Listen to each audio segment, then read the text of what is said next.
à tous et bienvenue, nous sommes le 9 janvier, vous êtes à l'écoute de Mediapolis, votre nouveau rendez-vous du mercredi de midi à 13h sur les ondes de la Marge. Évidemment, moi c'est Camille Test et pendant toute la saison j'aurai l'occasion de décortiquer avec vous le monde impitoyable des médias, le tout avec une belle gang de chroniqueurs et de chroniqueuses que je vous présenterai au fur et à mesure des semaines. Ces prochains mois, nous aurons l'occasion de parler de nouveaux médias, de journalisme international et ultra-local. Nous nous interrogerons sur l'importance du journalisme pour la démocratie. Nous aurons l'occasion de nous pencher sur la manière dont sont couverts les événements les plus importants de notre pays ou de notre planète, de la légalisation du pot aux questions environnementales, en passant par le Moyen-Orient ou les questions autochtones, raciales et sexuelles. Bref, un programme riche en défis. Cette semaine, c'est la rentrée et nous sommes en équipe réduite. À mes côtés, Léla Savic. Salut Léla. Salut Camille. Léla, tu es journaliste indépendante et tu seras avec nous durant toute la saison. Dans quelques minutes, tu nous parleras de la question de l'aide aux médias et de l'indépendance qu'elle peut induire. Oui, effectivement, et vous allez voir, c'est très passionnant. En seconde partie d'émission, nous recevrons Marie-Ève Martel. Elle est l'auteure de l'ouvrage Extinction de voix, sorti cet automne. Dans ce livre, la journaliste québécoise tire la sonnette d'alarme sur la disparition des médias locaux au Québec. Ici à CISM, c'est une question qui nous touche de près. C'est pourquoi nous sommes enchantés de la recevoir pour ce premier numéro de Mediapolis. Nous la laisserons nous parler de ce très beau sujet en détail tout à l'heure, mais je voudrais dès à présent vous lire un passage très fort que l'on trouve au début de son livre. Je la cite: « Imaginez une carte du Québec remplie de points lumineux qui s'éteignent un à un. Telle est l'image qui décrit le mieux l'extinction de plus en plus accélérée des voix médiatiques locales, avec pour conséquence ultime une atteinte importante et irréversible à la démocratie. Faut-il attendre d'être plongé dans l'obscurité totale pour prendre conscience de la valeur inestimable de l'écosystème médiatique québécois ?» Une vaste question donc. Comme chaque semaine, on est ensemble pendant 1 heure pour jaser des médias du Québec et d'ailleurs. C'est un grand honneur pour moi de démarrer cette émission avec vous. Tout de suite, on s'écoute Tout oublié d'Angèle et Romeo Elvis. N'existe pas sans son contraire, qui lui semble facile à trouver. Le bonheur n'existe que pour plaire, je le veux. Enfin je commence à douter d'en avoir vraiment rêvé. Est-ce une envie? Parfois je me sens obligée. Le spleen n'est plus à la mode, c'est pas compliqué d'être heureux. Le spleen n'est plus à la mode, c'est pas compliqué. Il faudrait tout oublier. Pour y croire, il faudrait tout oublier. On joue, mais là j'ai trop joué. À ce bonheur, si je le veux, je l'aurai. N'existe pas sans son contraire, une jeunesse pleine de sentiments. L'ennui est inconditionnel, je peux ressentir le malaise des gens qui dansent. Essaye d'oublier que tu es seul, vieux souvenirs comme la DSL. Et si tout le monde t'a délaissé, ça s'est passé après les sols. Il faudrait tout oublier. Pour y croire, il faudrait tout oublier. On joue, mais là j'ai trop joué. Ce bonheur, si je le veux, je l'aurai. Le spleen n'est plus à la mode, c'est pas compliqué d'être heureux. Le spleen n'est plus à la mode, c'est pas compliqué. Le spleen n'est plus à la mode, c'est pas compliqué d'être heureux. Si ça me soit juste heureux, si tu le voulais, tu le serais. Ferme les yeux, oublie que tu es toujours seul. Oublie qu'elle t'a blessé, oublie qu'il t'a trompé, oublie qu'elle t'a perdu tout ce que t'avais. Si ça me soit juste heureux, si tu le voulais, tu le serais. Il faudrait tout oublier. Pour y croire, il faudrait tout oublier. On joue, mais là j'ai trop joué. Ce bonheur, si je le veux, je l'aurai. Il faudrait tout oublier. Pour y croire, il faudrait tout oublier. On joue, mais là j'ai trop joué. Ce bonheur, si je le veux, je l'aurai. Le spleen n'est plus à la mode, c'est pas compliqué d'être heureux. Le spleen n'est plus à la mode, c'est pas compliqué. Et le spin n'est plus à la mode. C'est pas compliqué d'être. C'est simple, sois juste heureux. Si tu le voulais, tu le serais.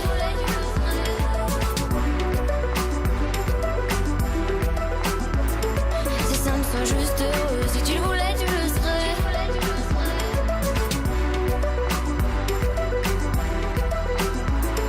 C'est simple, sois juste heureux. Si tu le voulais, tu le serais.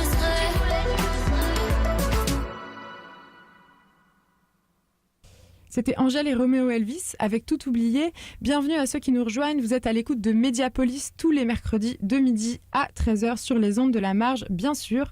En studio avec moi, Léla Savic. Cette semaine, Léla, c'est la question de l'aide aux médias qui a retenu ton attention. Oui, effectivement, le gouvernement canadien a décidé d'offrir un programme d'aide financière pour les médias du pays et c'est une aide de 595 millions qui a été annoncée en novembre dernier.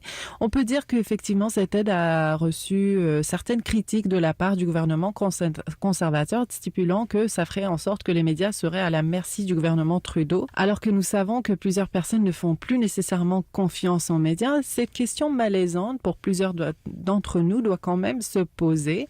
La ministre Mélanie Joly a cité par exemple l'Angleterre et la France comme exemple de pays où est-ce qu'il y a une aide aux médias et ça fonctionne bien.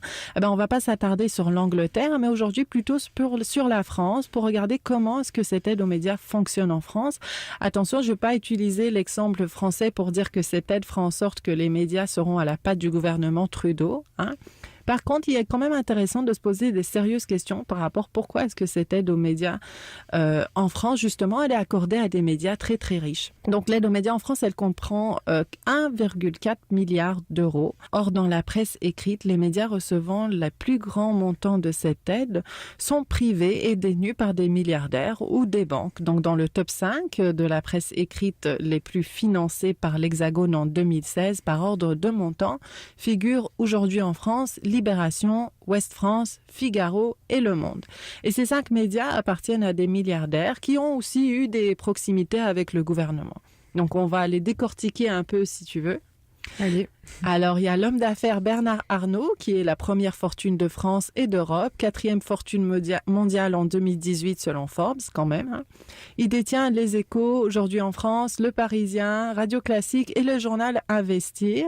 Aujourd'hui en France, c'est le média recevant la plus grande aide gouvernementale en 2016, selon les derniers chiffres publiés par la ministre de la Culture française en mars 2018. Bernard Arnault était aussi un des témoins au mariage de Nicolas Sarkozy en 1996. Il a ouvertement soutenu Emmanuel Macron au second tour des présidentielles, qualifiant son programme de raisonnable et courageux. Bon.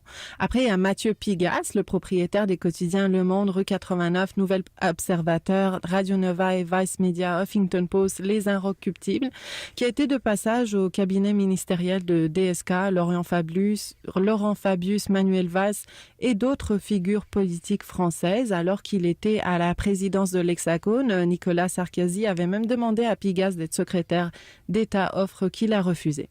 D'accord.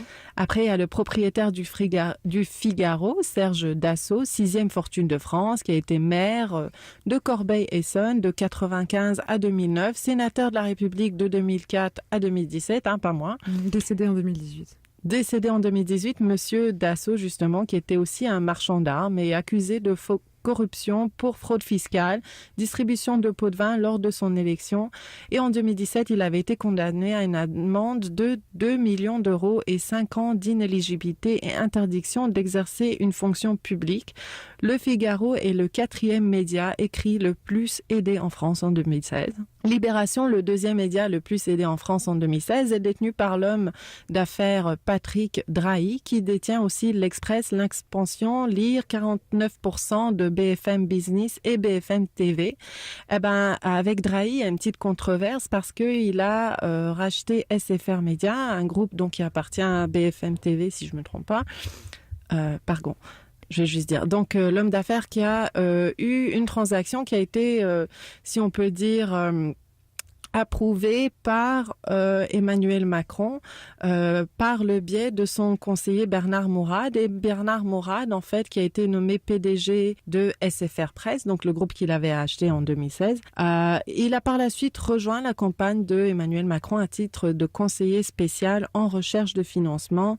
Donc c'est difficile de dire en effet si ces liens ont en effet direct sur la couverture de la politique française, mais il semble présentement que quand même les Français ont perdu un peu, si on veut, la confiance du public et ça laisse place à des discours alternatifs et des discours anti-médias. Un problème qui existe aux États-Unis, qui existe un peu partout, mais ce que tu veux dire, c'est que le système français, peut-être de médias, favorise un peu l'émergence de ces discours alternatifs. Effectivement, et puis qu'est-ce qui est intéressant, c'est qu'on peut voir que les médias indépendants, par exemple comme Le Canard enchaîné, Mediapart, ne bénéficient pas de cette aide aux médias. En fait, ils ont décidé de se fier à leurs lecteurs pour survivre et ça semble donner plus confiance en public.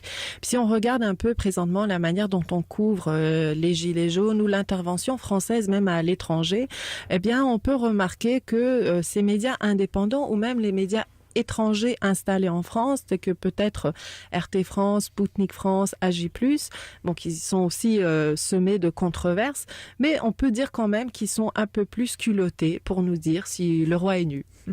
Merci Léla Savik. Merci à toi. Merci Léla, on s'écoute Mon Backpack de Sam Fay et Ditrak. Et Léla, on te retrouve dans quelques instants pour évoquer le film documentaire Les Nouveaux Chiens de Garde, réalisé par Gilles Balbastre et Yannick Ergoth. À tout de suite.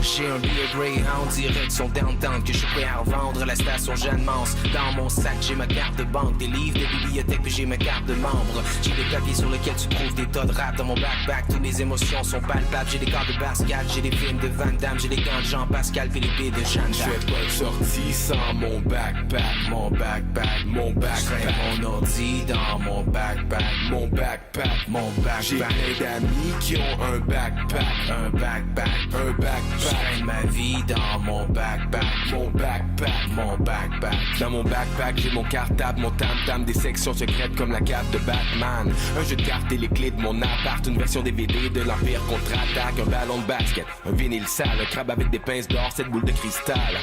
Dans mon backpack, j'ai Bob l'éponge. Si t'as des questions dans mon backpack, j'ai des bonnes réponses. Dans mon backpack, j'ai un sac de pommes, un Macintosh puis un pack de drums, le veston cravate de Bernard de Rome, une paire de Didas qui traînait dans mon garde-robe. Dans mon backpack, c'est fascinant. Tu vois le Orc Shack puis c'est captivant.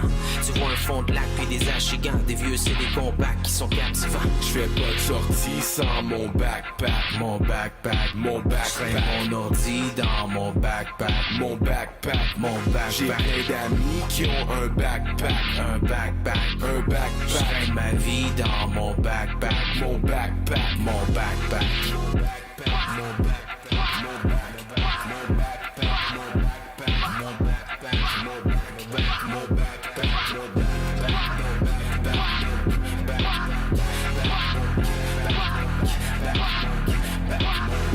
Dans mon backpack, je traîne un bac de funk, de soupe Lipton et de cannes de thon, yeah. Dans mon backpack, j'ai une tonne de son, puis un gros parasol qui me donne de l'ombre. Dans mon backpack, j'ai ma motivation, des mixtapes, des albums et des compilations. Dans mon backpack, j'ai ma détermination. Je mets sur mes épaules et je prends une respiration. J'ai des bonnes idées, j'ai un teddy bear qui veut pas me quitter. Y'a tellement de choses que je peux pas le vider. Je pourrais froisser mon curriculum vitae, yeah. Dans mon backpack, man, je traîne le traîneau, le sable de Kill Bill puis le gun de Django, la kick de Johnny Cash puis le cash de Tango. Et yo, mon backpack est too hard to handle. Je fais pas de sortie sans mon backpack, mon backpack, mon backpack. Mon ordi dans mon backpack, mon backpack, mon backpack. J'ai plein d'amis qui ont un backpack, un backpack, un backpack. Je ma vie dans mon backpack, mon backpack, mon backpack, mon backpack.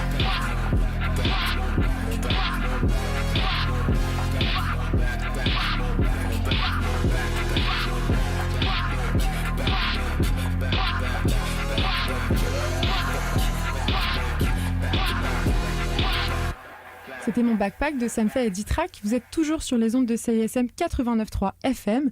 Bienvenue si vous nous rejoignez, vous écoutez Mediapolis, votre nouveau rendez-vous média des mercredis midi.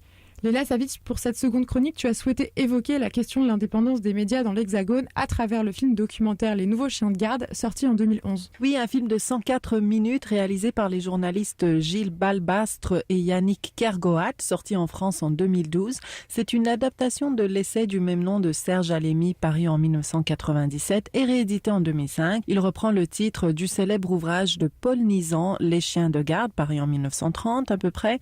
Le film, comme le livre, explore la collusion entre les médias français et le pouvoir politique. Il est construit sur de nombreux extraits d'émissions de télévision ou de radio, des animations infographiques, des analyses par le journaliste de France 3 Michel Naudy, les économistes Jean Gadret et Frédéric Lordon, Henri Malheur, animateur d'Acrimed, et le sociologue François Denord. Dans le film Les Nouveaux Chiens de Garde, qui date quand même de 2012, on aborde le paysage médiatique français, donc les liens entre les médias, les politiciens, les hommes d'affaires. Alors déjà, le terme chien de garde vient avec l'idée que les journalistes sont des chiens de garde de la démocratie. C'est un terme assez vieux qui vient aussi avec l'idée des médias comme étant le quatrième pouvoir, un peu le pouvoir du peuple, si on veut. Et puis, on remet en question le pouvoir en place, on met en lumière les vices cachés, la corruption, les injustices. C'est un peu le travail du journaliste comme étant le chien de garde. Et sur ce point, on dit dans le film que les journalistes ont remplacé les philosophes et les écrivains.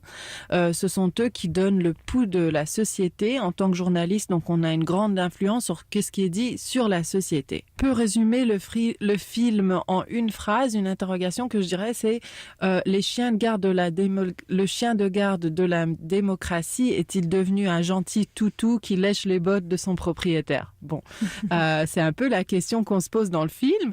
Et on apprend, comme on l'a dit dans la chronique un peu plus tôt, qu'une grande partie des médias français appartiennent à des hommes d'affaires et que les liens, ces personnes-là ont avec les politiciens.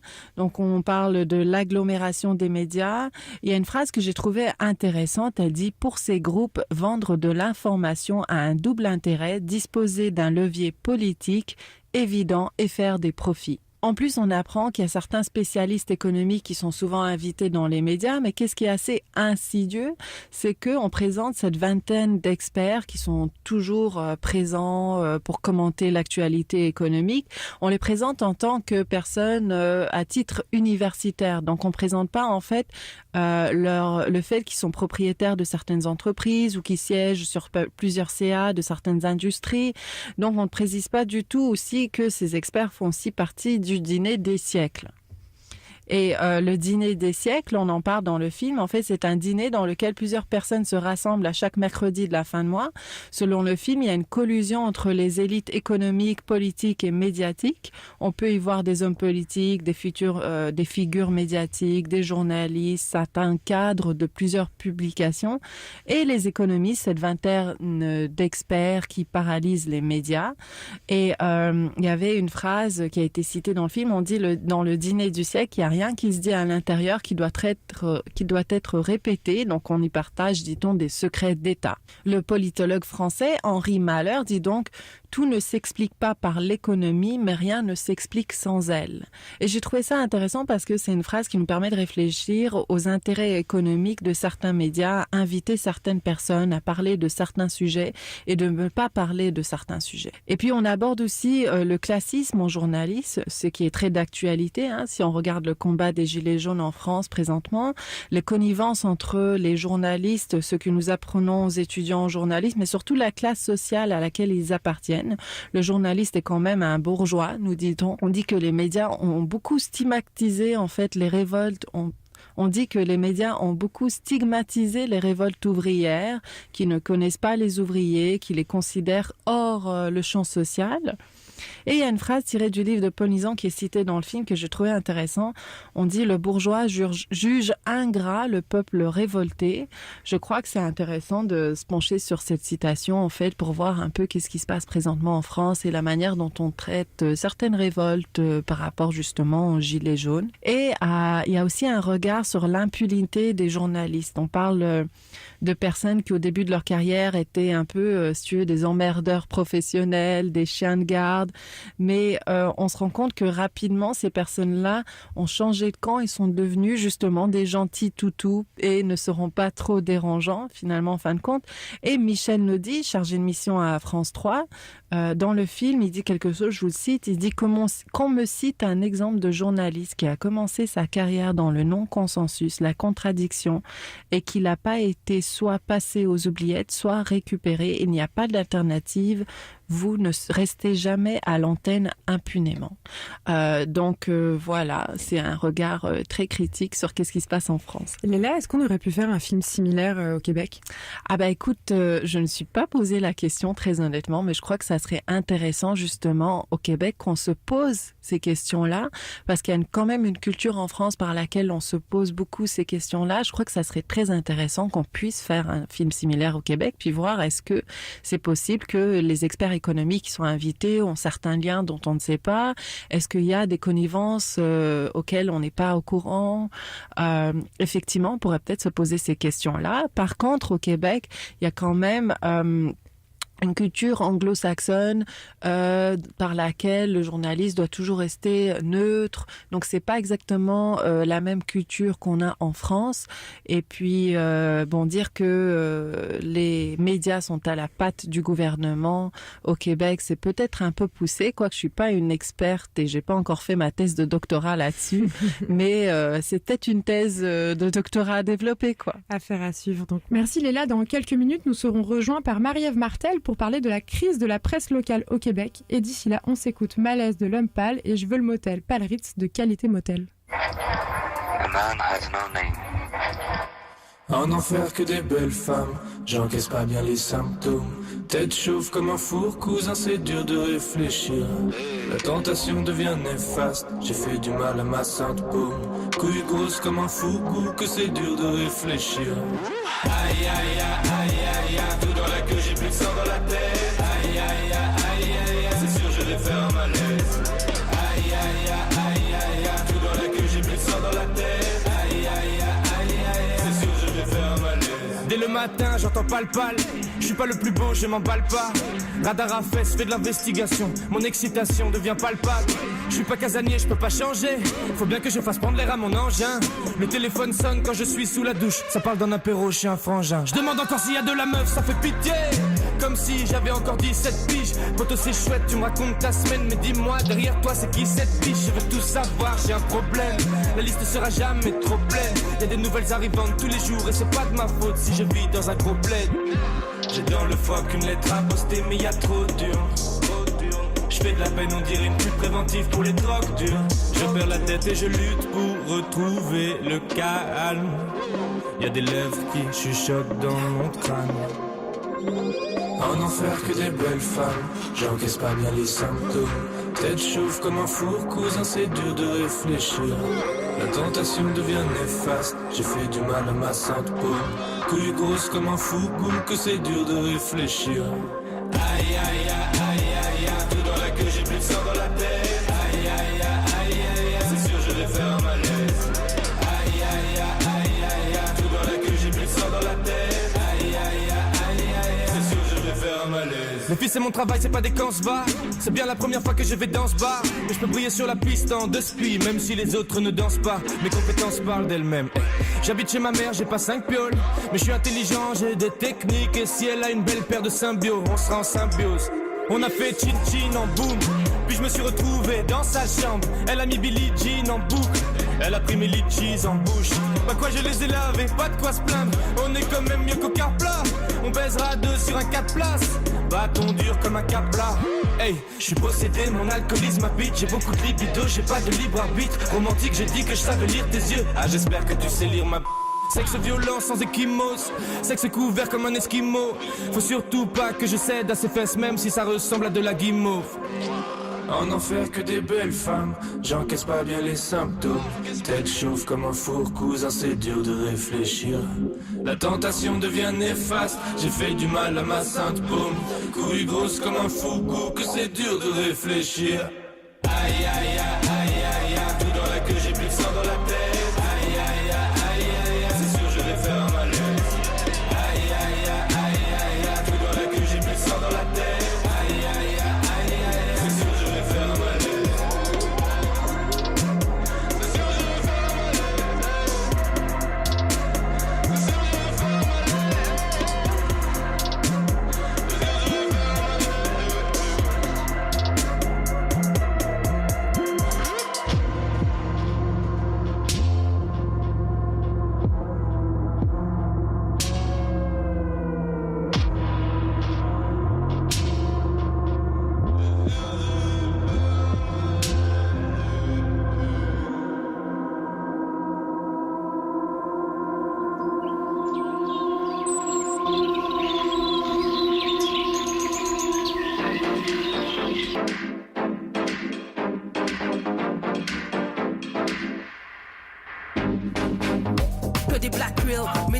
capable de nommer une black queen. Maroc, tu peux pas la connaître, c'est une McQueen. Je rappais avant que tu naisses, révérence à ta queen. NyQuil, pop pills. Quand j'ai négocié que je n'ai vraiment plus le choix. C'est pas parce que t'as des copains noirs que t'as le droit. Même un verse de Dre dans 2001. Même avec juste un jeu, Maca, Koto et Megano pas les jeux, Maca, Koto. C'est des 3 points, switch, cuisine au curry. Je suis déjà MVP si tu voulais put a ring on. Ici c'est la ligue des balles. Tire que des straight bullet. Dans mon cœur et ta molette, j'aime les bulles dans mon bain comme dans le Moet. Yes, I am your mama. Yes, I am your mama. J'coupais les têtes à mes Barbie. Au basket, j'te foulerais la cheville. C'est pas de me battre trop, c'est à la ronda. J'ai pull up ma meilleure punch comme Nick dans Monza. Pop dans le club, tes squats font de l'effet. Y'a les squats tactiques autour de tes fesses. C'est pas Paris, c'est Bruxelles. Tu sais qu'elle rappe bien, mais tu la trouves pas vraiment belle. Yes, I am your mama. Yes, I am your mama. Yes, I am your mama. Yes, I am your mama. Je veux le motel, pas le Ritz. Je veux le motel, pas le Ritz. Je veux le motel, pas le Ritz. Je veux le motel, pas le Ritz. Je veux le motel, pas le Ritz. Je veux le motel, pas le Ritz. Je veux le motel, pas le Ritz. Je veux le motel, pas le Ritz.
En studio, c'est notre invitée du jour, Marie-Ève Martel, qui nous a rejoint. Bonjour Marie-Ève. Bonjour.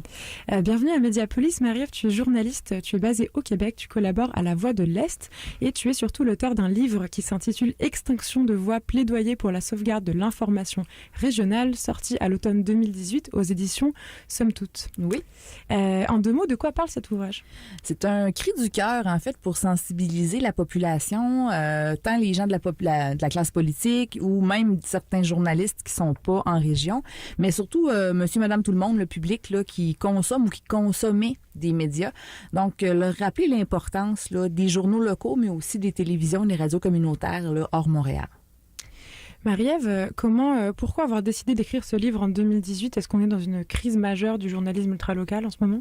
La crise, en fait, est-ce qu'on peut parler d'une crise quand ça fait plusieurs années qu'elle s'étire? Il y a 2 volets, en fait, qui affectent beaucoup là, les médias régionaux. C'est sûr que ce qu'on parle de crise financière, l'exode des revenus vers les géants du web, ça touche tous les médias, toutes catégories confondues, mais on s'entend que quand un média montréalais, un grand journal, un grand quotidien tous, ben en fait là la gangrène est prise pas mal en région. Et il y a aussi tout le côté entrave au travail journalistique aussi qu'on voit peu dans les grandes villes parce qu'il y a un plus grand nombre de journalistes, mais qui est beaucoup plus fréquent là, dans les petits milieux où il y a 1 ou 2 journalistes à peine pour couvrir là, un territoire qui est beaucoup plus grand et qui compte beaucoup plus de municipalités. Donc c'est au fil des ans, moi ça fait 8 ans que je suis journaliste professionnelle et c'est au fil du temps là, de vivre moi-même des expériences qui sont pas toujours agréables ou d'avoir des confidences de la part de collègues de plusieurs régions du Québec. J'ai eu envie là, de mettre ça tout ça ensemble pour avoir un portrait très juste de la situation actuellement puis pour justement rappeler au public que si nous, on n'est pas là, il y a plein de belles initiatives, des projets, il y a aussi des règlements municipaux, il y a des décisions, il y a énormément de nouvelles qui ne verraient pas le jour parce qu'elles n'ont pas leur place dans les médias nationaux. Alors justement, tu parles dans ton livre d'une importance démocratique du maintien de ce journalisme local. Qu'est-ce que tu entends par là? En fait, c'est simple. Les médias locaux existent à la base pour donner toutes les informations nécessaires aux citoyens pour qu'ils puissent se faire une tête là, de façon objective sur les enjeux qui les concernent, les enjeux ultra-locaux. Et c'est prouvé par des études que les municipalités ou les régions qui sont dotées de médias régionaux locaux ont des taux de vote plus importants lors des élections. Puis il y a beaucoup de projets, par exemple, qui se rendent à des référendums municipaux.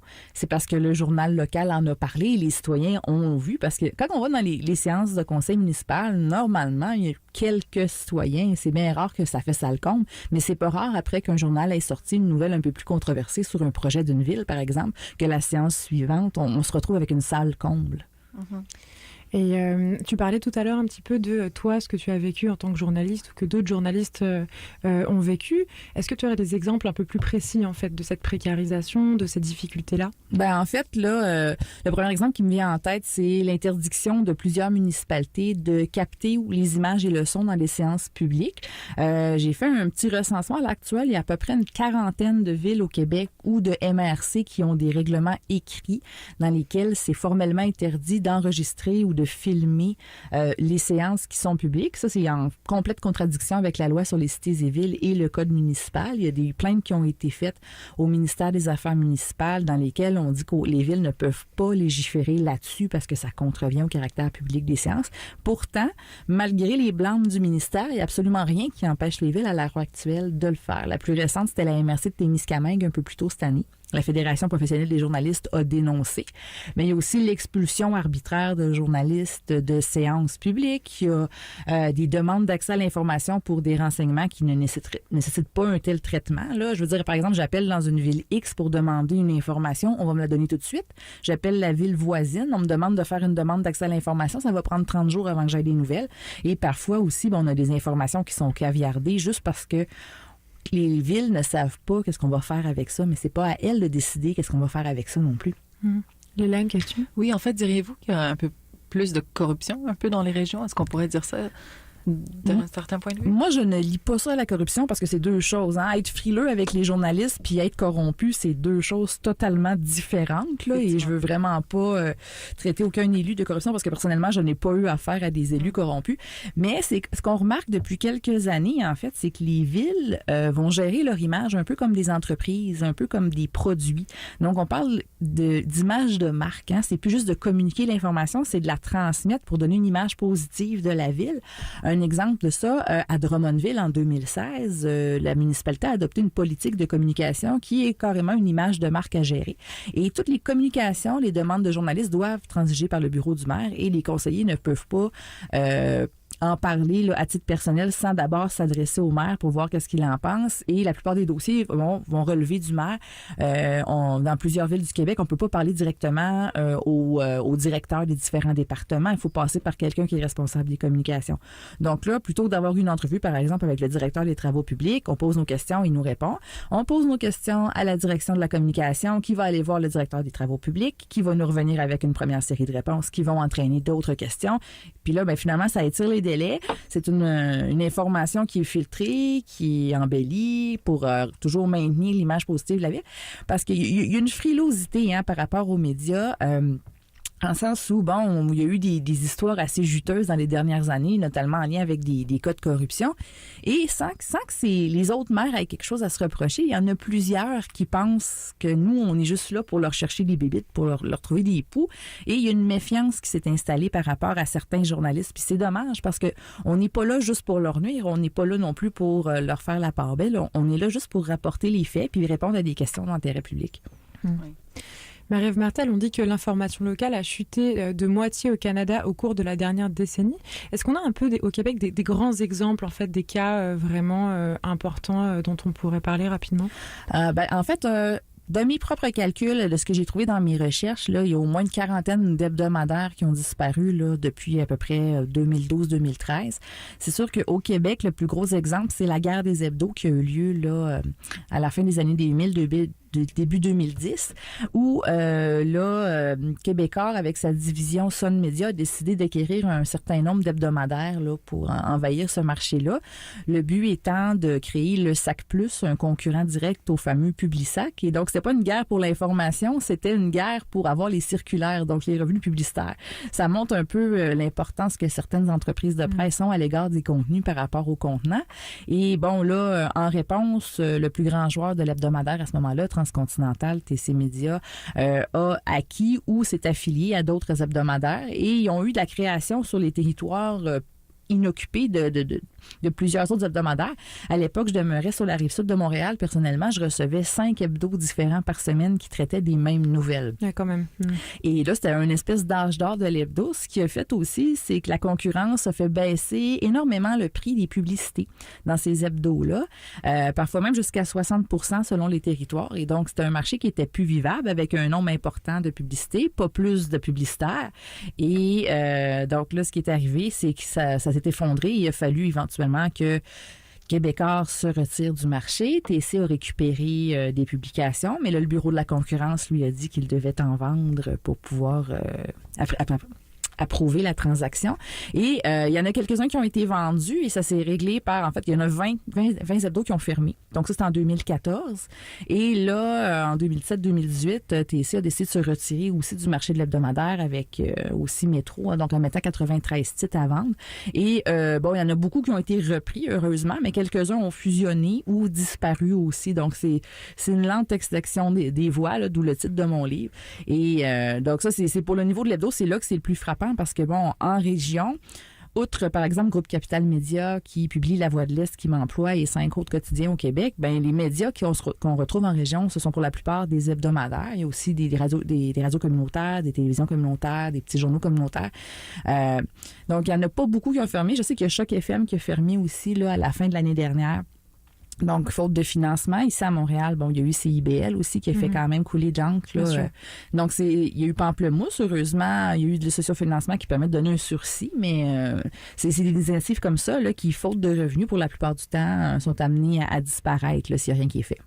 Ben, la question qui nous occupe, en tout cas nos journalistes, c'est qu'est-ce qu'il advient des personnes qui travaillent dans ces médias-là, une fois que ces médias ferment? Ben, les plus courageux vont rester dans le métier, vont essayer de se trouver un emploi ailleurs. C'est pas impossible. Il y a encore beaucoup d'offres d'emploi qui circulent en journalisme. C'est sûr que les conditions sont pas toujours idéales. Il y en a qui vont s'essayer à la pige, même si parfois les cachets sont pas immenses. Donc, ça, c'est les plus courageux qui vont rester dans le métier parce qu'ils ont vraiment la passion. Il y en a d'autres qui vont se retourner vers les relations publiques, les communications, donc dans le domaine comics. Mais j'en connais aussi qui ont décidé de faire complètement autre chose parce qu'ils sont dégoûtés des conditions de travail qu'il y a actuellement, puis des impératifs économiques, finalement, qui dictent un peu là, les règles du jeu.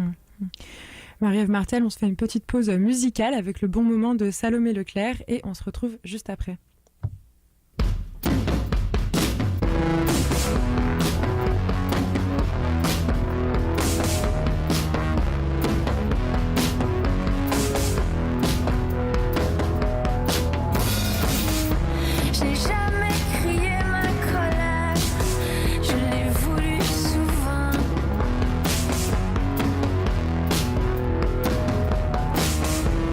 Jamais regardé par terre.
effacer le néant. Vous êtes toujours sur les ondes de la marge, c'était le bon moment de Salomé Leclerc. Nous sommes encore avec Marie-Ève Martel, auteure de l'ouvrage Extinction de voix aux éditions Somme Toute. Léla, je crois que tu avais une question pour notre invitée. Oui, en fait, j'aimerais revenir un peu sur votre parcours. Vous m'aviez dit que vous veniez de Québec. Pardon, je vais le reprendre. J'aimerais juste qu'on revienne un peu sur votre parcours. Pourquoi est-ce que la région, qu'est-ce qui vous intéresse dans la région spécifiquement? Est-ce que vous venez de là? Puis voilà, si vous pouvez nous en parler un petit peu. Bien, quand j'ai commencé mes études en journalisme, moi, je viens de la ville de Québec. J'ai fait mes études à Québec et je me voyais faire ma carrière à Québec.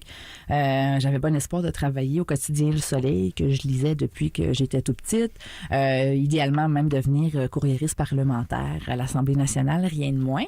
Mais à l'époque, quand j'ai fini mon bac, c'était en 2009, il n'y avait pas vraiment d'emploi de journaliste à Québec même. Et même si j'ai réussi à travailler au Soleil là, en faisant la nécrologie, les annonces classées, tout ça, j'avais pas pu me frayer une place jusqu'à la salle de rédaction. Puis à un moment donné, en fait, j'ai eu une offre d'emploi en Montérégie, là, précisément à Saint-Basile-le-Grand, Sainte-Julie, Saint-Bruno, un petit groupe de demandeurs qu'il y avait là à l'époque.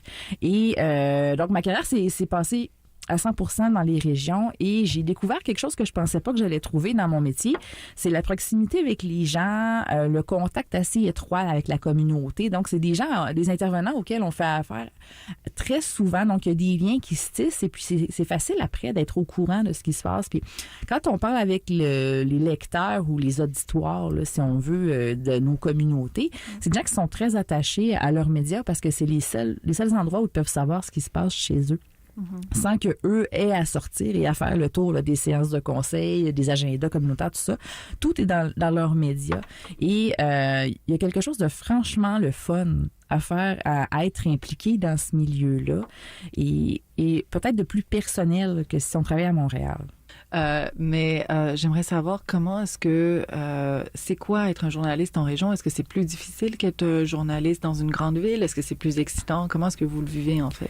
Ça va dépendre beaucoup de la personnalité du journaliste, je pense, mais dans les faits, là, le métier c'est le même. Hein? C'est la recherche, c'est la collecte d'informations, la réalisation d'entrevues, la synthétisation des faits, la présentation de la nouvelle. Donc peu importe qu'on soit en télé, en radio, à l'écrit, sur le web, qu'on soit à Montréal, qu'on soit en Abitibi, le processus de création de la nouvelle va rester le même. Donc, je pense que c'est pas une question d'excitation. Je pense que c'est de choisir un milieu de vie aussi, parce que quand on est journaliste, on s'implante dans le milieu dans lequel on travaille. Là. Et il y a aussi la question, est-ce que je veux avoir un beat, un secteur de l'actualité? Quelqu'un qui veut vraiment couvrir les arts va peut-être être beaucoup plus heureux à Montréal qu'en région. Moi, je m'intéresse beaucoup aux affaires municipales et à la Voix de l'Est, je couvre 6 municipalités plus une municipalité régionale de comté toute seule. Et là, ça fait presque 6 ans maintenant que j'ai la responsabilité de la MRC de Rouville et mes relations avec les élus là-bas sont très bonnes. Et avec le temps, on apprend à se faire confiance. Il y a une espèce de tango qui se danse à deux aussi. Ils savent que je vais être là quand ça va bien, quand ça va moins bien et ils savent qu'ils peuvent me faire confiance. Donc ça, je crois pas que j'aurais pu avoir une telle proximité avec des intervenants si j'avais travaillé à Montréal. La différence, je pense, puis c'est ce qui peut expliquer aussi pourquoi peut-être la porte est plus grande aux entraves journalistiques en région, c'est qu'à Montréal, les journalistes sont rarement seuls sur une histoire sur le terrain. On va côtoyer beaucoup plus de collègues, on va être mettons, par exemple, je pense pas que Denis Coderre ou Valérie Plante, maintenant, auraient pu être expulser un journaliste comme ça d'une conférence de presse ou d'une séance publique parce que tous les autres seraient allés à sa défense. Il y a un esprit de communauté qui est plus fort parce qu'ils sont plus nombreux. En région, moi, en 2013, j'ai été expulsée de l'hôtel de ville de Granby. Il y avait une autre journaliste qui était là avec moi et elle n'a pas rien dit. Elle n'a pas osé parce qu'elle venait de Sherbrooke, elle venait couvrir Granby à l'occasion et elle n'a pas osé intervenir parce qu'on se connaissait peu, on était juste deux, puis il y avait plein de gens dans la salle.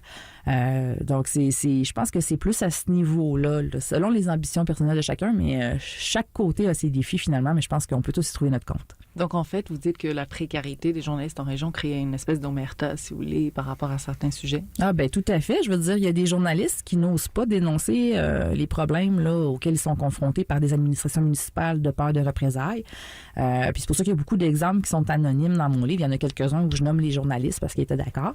Mais il y en a beaucoup qui voulaient pas sortir de l'anonymat parce qu'ils savaient pas que ça pouvait arriver. Puis des fois, les patrons de presse sont complices de ça aussi. Il y en a des patrons de presse, des éditeurs, par exemple, qui sont accoquinés avec des entrepreneurs parce que ce sont eux-mêmes des personnalités d'affaires et qui, parfois ne protégeront pas leurs journalistes. Ça arrive aussi, ça. Dans ces cas-là, est-ce qu'il ne devrait pas exister un organe quelconque, peut-être un organe institutionnel qui protégerait ces journalistes? Bien, dans les faits, le Conseil de presse existe. On peut y dénoncer. Souvent, on pense au Conseil de presse du Québec. On pense que ça sert beaucoup à taper sur les doigts des journalistes qui ont mal fait leur travail selon les règles éthiques et déontologiques qui sont, pour la plupart, acceptées par tout le monde dans le métier. Mais le Conseil de presse peut aussi blâmer des instances pour avoir brimé la liberté de presse et pour avoir brimé le travail de journalistes. Très récemment, en fait, il y a même eu la ville de Chambly qui avait fait une plainte contre le journal... avait fait une plainte contre Radio-Canada pour un des reportages qui avait été fait sur la municipalité. Et non seulement le conseil a rejeté la plainte, mais il a aussi rappelé à la ville qu'il fallait qu'elle les laisse faire le travail aux journalistes. Donc, c'est important, ça. Est-ce que ça arrive souvent, ce type de remontrance, ou c'est quand même rare? En fait, c'est rare parce que les gens ne savent pas, je pense, que le conseil de presse peut être saisi de ce genre de situation-là. Et la plupart du temps aussi, les journalistes eux-mêmes l'ignorent, je pense. Et on n'ose pas trop défendre les journalistes, on ne sait pas trop c'est quoi les limites. Ce travail est quand même assez méconnu quand on y pense. Justement, c'est quelque chose qui est évoqué dans votre livre. C'est vraiment la question d'éduquer les journalistes, mais d'éduquer aussi la population à l'importance, je crois, de ce métier dans la vie démocratique. C'est clair que c'est important. Juste à la dernière mise à jour économique du gouvernement fédéral en novembre dernier, il y a un 15 % de crédit d'impôt pour les gens qui vont s'abonner à des médias. OK, mais qui paie pour l'information maintenant et pourquoi je paye pour de l'information quand tout est gratuit? On ne pourra jamais convaincre des gens de repayer pour s'informer s'ils ne sont pas conscients de l'importance qu'un média régional ou un média national à juste titre. Si on ne sait pas à quoi ça sert, si on ne connaît pas la valeur démocratique et sociale d'un média, on ne voit pas pourquoi on paierait pour ça. Donc, l'éducation aux médias, et qui existe déjà au Québec, notamment par 30 secondes avant d'y croire là, de la FPJQ, c'est une étape essentielle pour se réapproprier nos médias, pour que les gens comprennent à quoi ils servent. Parce que si on ne convainc pas la population de notre rôle essentiel, ça ne sert à rien d'exister, parce que c'est pour ces gens-là qu'on travaille. Alors, ça fait d'ailleurs partie des solutions que vous évoquez dans le livre pour faire face à cette extinction générale de la voix des journalistes et de la presse, en tout cas locale. Est-ce qu'il y a d'autres solutions qui vous semblent importantes pour lutter un peu contre ce phénomène-là? En fait, la première solution, je crois qu'on a quand même eu une bonne réponse de la part d'Ottawa récemment, c'est des crédits d'impôt sur la masse salariale. Il reste quand même les détails à déterminer qui est journaliste, qui est un média, parce que ça, c'est pas une question qui est facile à répondre non plus. Surtout avec Internet. Oui, et à quelle hauteur on va créditer cette masse salariale-là. Il pourrait y avoir aussi la création d'un fonds dédié aux reportages locaux. Il y a eu un nouveau fonds pour l'information internationale qui a été lancé l'an dernier par Laura Julie Perrault, entre autres. Pourquoi on ne pourrait pas le faire pour le local? Et il y aurait aussi peut-être la contribution des géants du web, comme Facebook, qui gagnent un achalandage important grâce aux nouvelles qui sont produites par les journalistes du Québec et pour lesquels ne reverse aucune redevance. Et donc, les publicités, les revenus que Facebook tire de nos contenus ne nous sont pas retournés. Donc, on se retrouve à faire de l'information à grands frais sans aucune contrepartie. Merci Marie-Ève Martel. Une dernière question. Selon les recensements de 2005 à 2015 de Statistique Canada, le nombre de journalistes a baissé de 10%, donc en 10 ans. Qu'est-ce qu'on dit aux jeunes journalistes qui ont envie de se lancer dans ce métier et peut-être qui ont envie de faire du journalisme local? Si on a une flamme assez importante pour ce métier-là, si on croit en la démocratie, en la vérité, bref, si on veut vraiment le faire et qu'on se donne le temps et la patience, on peut y arriver. Il y a de la place pour des bons journalistes, il y a de la place pour des journalistes qui persévèrent. Les conditions ne sont pas évidentes, mais je sens qu'il y a un vent de changement et je crois que ça pourrait être favorable pour tout le monde. Merci mille fois Marie-Ève Martel, auteure de Extinction de voix, plaidoyer pour la sauvegarde de l'information régionale. Le livre, on se le procure partout au Québec, j'imagine? En librairie, en ligne et C'est ça. Je voudrais rappeler aussi que tu as un blog marie-evmartel.net sur lequel tu parles justement de ces questions-là. Tout à fait. Pour terminer cette émission en beauté, on va voyager un peu et s'écouter Garaba Mama des Maliens Trio d'Akali, accompagnés par les Américains du Chronos Quartet. Quant à nous, on se retrouve mercredi prochain de midi à 13h sur les ondes de la Marge. Évidemment, on espère que vous serez au rendez-vous. Moi, j'ai hâte de passer une nouvelle heure à parler médias en votre compagnie. D'ici là, pour réécouter l'émission, ça se passe en balado-diffusion sur les sites de CISM 89.3 FM, sur iTunes, Google Play et sur la page Facebook de Mediapolis. Bonne semaine à tous. On vous embrasse.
L'Université de Montréal ouvre ses portes le dimanche 27 janvier. Posez vos questions, comparez les programmes et préparez votre admission. Rendez-vous au métro Université de Montréal pour la journée porte ouverte le 27 janvier de midi à 16h. Plus d'infos sur umontréal.ca. Le palmarès de CISM, 60 minutes d'aventure au milieu des meilleures chansons du moment. Nos animateurs et animatrices débroussaillent toutes les nouveautés pour vous présenter seulement la crème de la crème. Du lundi au vendredi à 18h, au 89.3 FM. Hey Alex, as-tu envie d'écouter de la bonne musique? Ben certain, mais j'avoue que j'aurais envie d'écouter autre chose que de la musique commerciale. Je commence à être un peu tanné. Ben là, on a juste à écouter le cours de maths. Le cours de maths? Ben oui! C'est une émission qui présente les meilleures nouveautés de la scène math-rock, les spectacles à venir et les groupes essentiels. Wow, là tu jases. On s'intonise ça chaque mercredi à 21h sur les ondes de CISM? Parfait! À mercredi! Le cours de maths, tous les mercredis de 21h à 22h sur les ondes de CISM 89.3 FM. Étudiants de l'Université de Montréal, c'est votre Sepsum, profitez-en. Plus d'avoir accès au plateau sportif, vous pouvez vous abonner à la salle d'entraînement pour aussi peu que 9 $ par mois. Visitez le sepsum.umontréal.ca pour tous les détails. Inscrivez-vous dès maintenant. Allô? On est CISM. Vous écoutez Corridor FM. Ah non!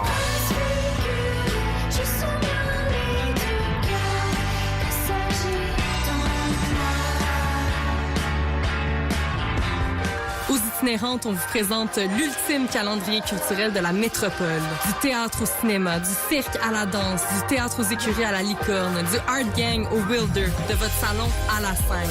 Écoutez 90 minutes de musique, d'entrevues et de chroniques les jeudis dès 10h30 au 89.3 FM.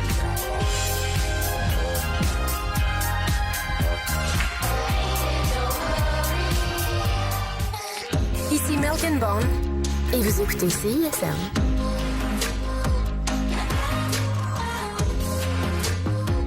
Vous écoutez La Marge à Matane.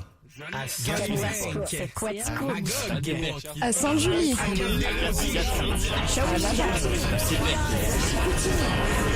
La Marge, c'est pas juste à Montréal. Va voir ailleurs si j'y suis sur les ondes de CISM les lundis à 7h. Cette capsule est présentée par Promotion Propaganda qui vous propose cette semaine. La 14e édition du Festival de Castelier se tiendra du 6 au 10 mars prochain. Découvrez sa programmation de théâtre de marionnettes pour adultes et enfants sur festival.castelier.ca dès le 24 janvier. Pour savoir ce qui se passe dans le monde culturel et urbain, consultez nos différents présentoirs partout à travers Montréal. Promotion Propaganda, c'est la culture à portée de main.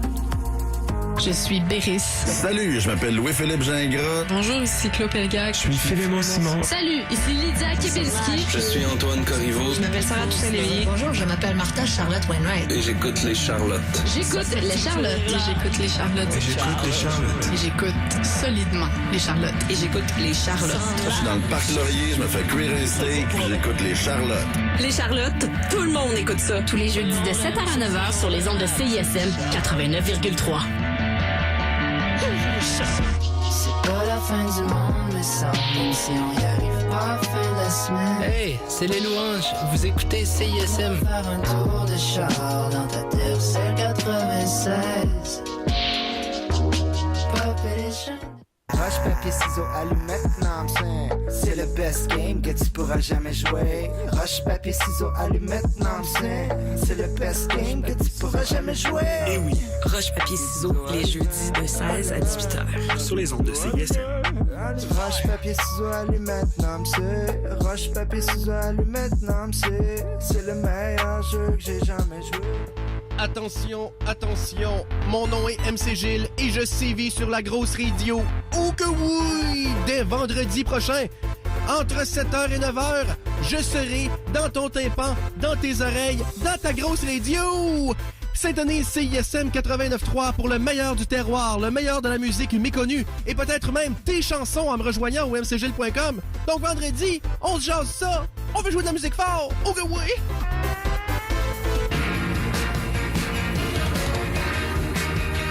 Vous écoutez CISM 89.3 FM.